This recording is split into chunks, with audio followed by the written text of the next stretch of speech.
guys, welcome back to Thilo's YouTube channel. My name is Thilo. It's been a while since we've met each other. It's only because I got a little bit too long term, and by the way, I did hurt my finger, but it doesn't matter because I'm going to talk something about really special, which we're going to learn the history of the SS Atlantic. So this all started way back in 1880. So the SS Atlantic, which it was a small ship, it was usually one of the smallest ships ever to had in the White Star Line. And if you really want to see it, I will show you. So here it is. Here's the SS Atlantic. It's a small ship, but one of the smallest ships ever.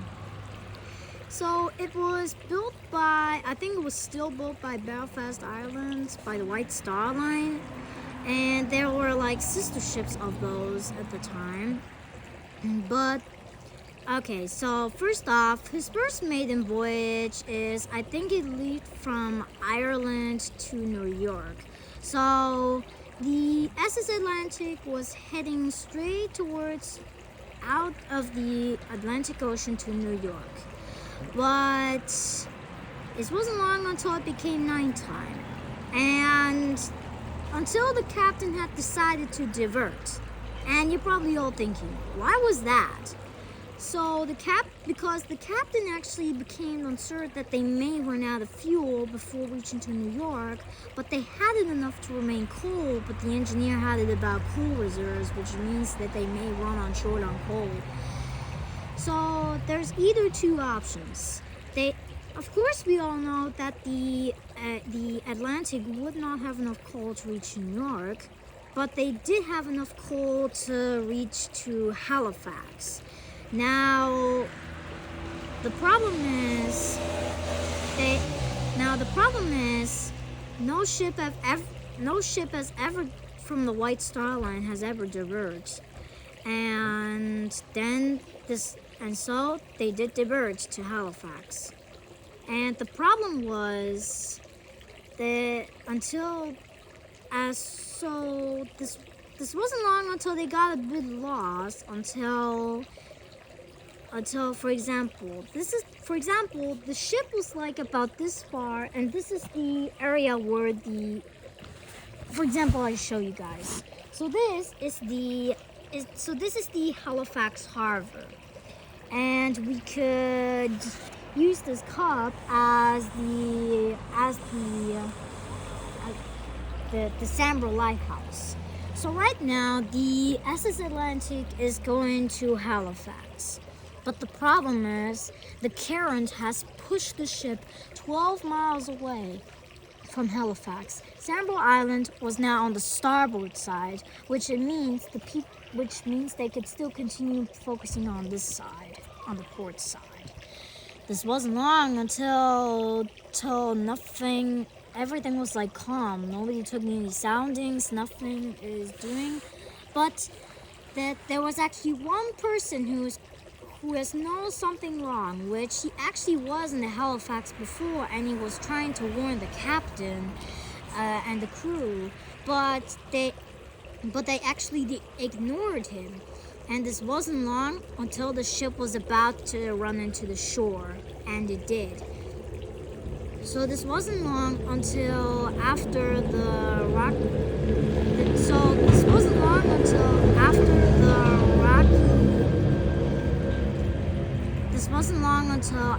rocky coast was spotted. They turned actually to hard to starboard and to reverse the engines.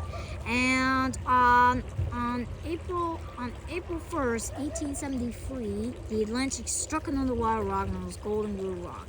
And this collision was so violent that the air inside the ship shifted forward, causing it to suck out all the oil lamps and going into a blackout. What's even worse is after the ship actually hit Golden Rule Rock, the ship was actually beginning to tilt onto the second rock, which the propellers were still in reverse, and this caused for the SS Atlantic to hit the second rock to shield his propeller blades off. And now the ship cannot go anywhere because the ship was stuck. And the only hope with this is to call for help. But in these times, they don't actually really have those telefax back then, not like the Titanic or the Olympic class. The only thing they have, which is actually the stress rockets. So right now, the ship was actually beginning to sink, but the ship was actually sinking sideways, which causes, for example, to sink sideways really quickly. And what's even worse of this, there are actually trapped families inside the ship in the middle of the ship right there. They tried to pound and open the windows, but the water was sucking into the cabinets. It's all because of it was like wavy and windy. And now you're probably thinking, lifeboats, launch the way, get away. Well, that didn't really work well because most of the lifeboats were actually washed away or smashed into the ship. And this wasn't long until the back of the ship got completely down and some crew members actually came for the rescue. There was a fishing boat close by. This wasn't long until the ship was then broken into two, which is about the front of the bow. There was actually a photo of this ship, and if you want to see this, it's probably linked in the description because I cannot do it in the video because right now it's too busy outside here. And since after the SS Atlantic gone down, out of the for example 900 people on board, only about 5 million people were lost. And the sinking of the SS Atlantic, which then was proved to be the worst ship disasters in history until the sinking of the Titanic came out several decades later. And this was also one of the first ships who ever gets to sink. And so guys, I hope you enjoyed this video. It's more of a shorter video than the last video I made from Walt Disney. And I hope you get to enjoy it, and I'll promise you next time I'll make another video, but more quicker this time. And also, don't forget to hit the like button and subscribe and hit the bell button so you never miss another video. And see ya, and peace!